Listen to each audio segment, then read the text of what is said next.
seems all set to overtake China as the world's most populous country by the year 2030. As the population grows, so does the healthcare burden. Imagine a huge population vulnerable to genetic and chronic diseases with minimal access to timely diagnostics and treatment. It's a ticking time bomb. Take chronic diseases, for example. Chronic diseases account for about 53% of all deaths in India. The World Health Organization predicts that over the next 10 years, over 60 million people will die from a chronic illness. Can we rebalance these worrying trends? Can science change the face of healthcare in India? I'm Manvi Dhillon, and you're watching DuPont Presents The Power of Shunya, Quest for Zero.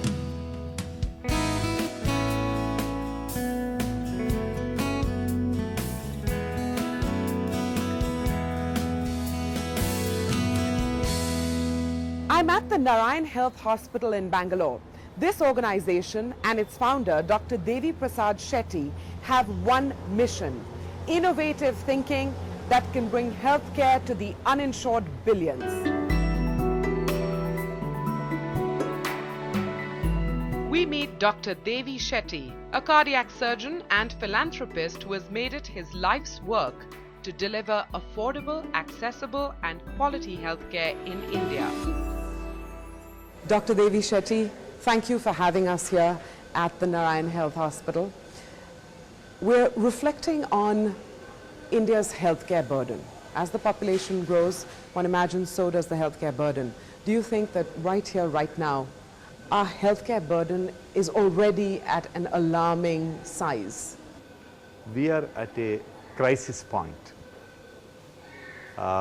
We are in a very bad shape in terms of delivering healthcare. I'll just give you one statistics. Let's look at the heart disease. Forget about all the others. We are 3 times more vulnerable for heart disease than Caucasians. And we develop heart attack at a much younger age. The average age of my patients in England was about 58 to 65. In India, it is 45. The challenges, and you've focused right here, right now on heart diseases, but the challenges seem so immense. In a nutshell, if you had to say, this is our biggest challenge in healthcare, what would you say that biggest challenge is? The most important challenge is we are short of 1 million doctors, 2 million nurses, and 3 million beds. This is the challenge. And a country of 1.2 billion population, can you believe we have less than 20,000, 22,000 anesthetists? More than half of the specialist position in all the government hospitals are vacant. And we have a great opportunity to fill them up in less than 2 years, but we are doing nothing about it. So then, are we at a point where we should be absorbing more from the rest of the world and how they approach the management of these diseases? Or is our innovation going to have to be homegrown? We can beat all the countries in the world in innovations which can dramatically transform the way the healthcare is delivered. But we need to have a policy changes and a proper approach in that direction.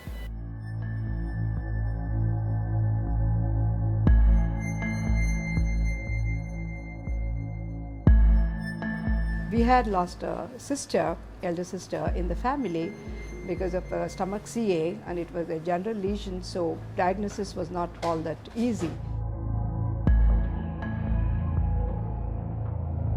When my gynec referred me here, I came with a lot of misgivings, but I did come, and as luck would have it, yes, there was a very early stages of the CA of the right breast, which did get indicated at that time.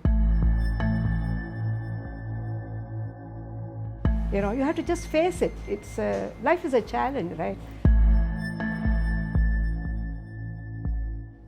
Each organ, each tissue, each cell in the human body plays a critical role. Mapping and understanding the information in our cells has become the new frontier of medicine, genomics. Genomics increases the medical community's ability to tailor treatments, for individual patients.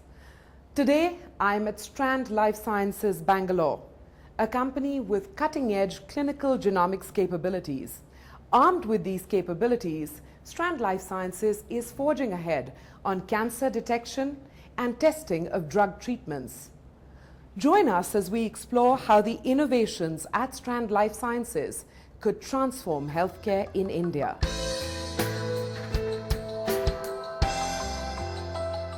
A full stop. That's the fear that cancer instills in us. But genomics is changing the face of healthcare in India, one DNA strand at a time. Today, I can say very clearly, cancer is conquerable.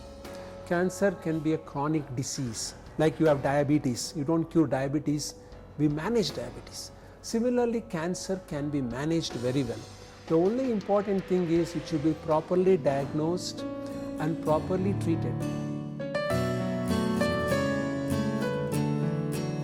And that's exactly what these men at Strand Life Sciences are aiming for, combining the magic of numbers with a passion for life. Strand grew out of this idea that you needed to bring together the best in computer science and biology in one environment and work on some of the problems that were opening up. A change in an individual's genome structure causes cells to multiply uncontrollably and causes cancer. Targeted and personalized therapy based on a patient's DNA print, that's the leap ahead in cancer genomics that Strand Life Sciences is working on. So this is a person with breast cancer who's come in, so there's a breast biopsy has been done, so there's a tissue that gets taken. It goes through our pipeline where we sort of prepare it for reading the genome, and this is a very famous gene, ERBB2. This is one of 3 genes that you will commonly sort of measure in breast cancer. I don't know whether you've heard of Herceptin. That's if you have this gene getting activated, then there's a certain drug called Herceptin that works. So immediately when you look at this, okay, this cancer is being caused by a change in this gene, and therefore there's a drug corresponding. Right? Now in this case, they did that and they treated based on this gene, and the patient just wasn't responding. And that's because the ability to look at the whole genome and look at what else is happening wasn't there, and which is what we are providing. And immediately you see that there's another gene where things are changing. And if you have this gene along with the first gene that we talked about, then there's actually a study that's been done which says that if you combine the drug for that gene and the drug for this gene, then chances of survival are much higher.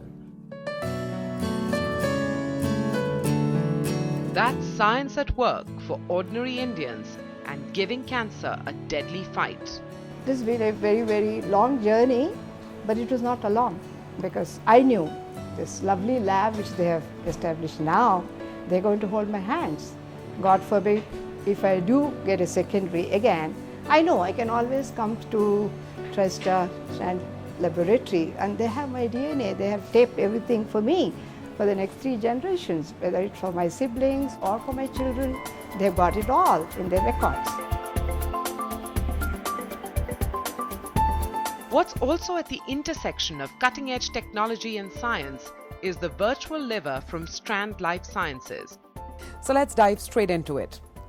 For a non-scientific person, in simple terms, if it's possible, describe what is the virtual liver? The virtual liver is a computer system that mimics the functioning of the liver on a computer. So what you see here on the screen are a bunch of bubbles that look like they're connected to each other. So maybe I can zoom a region so that it becomes a little more clearer. So if I zoom it a little bit more, you'll see names of various metabolites which are present in the body. Glucose is something that you may know, but other things like carnitine and coenzyme A, etc. So these are all present inside our body. And the fact that they are all connected to each other, it just represents that in biology, in some way, they influence each other.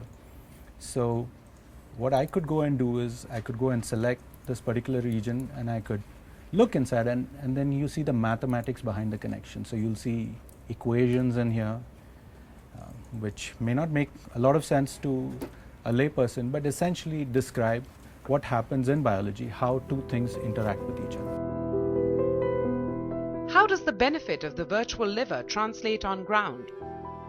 The first benefit of this kind of a system is that it flags what are the molecules or drugs that are likely to have liver-related problems, at what doses could those problems be there, and are there particular individuals who are more susceptible to it. So for example, if you have diabetes, would a drug be worse for you? So the whole idea is that overall, from a health benefit to the society, it has an impact. Combining biology with mathematics, with science in their soul, these scientists at Strand Life Sciences are gunning for Shunya risks in healthcare in India. Everything here in Strand is about the power of Shunya. I think we've always we stepped out of the ivory tower of academia and built Strand essentially because we felt that that was what was needed to be shown as an example of how you go from academic research to translation and commercialization.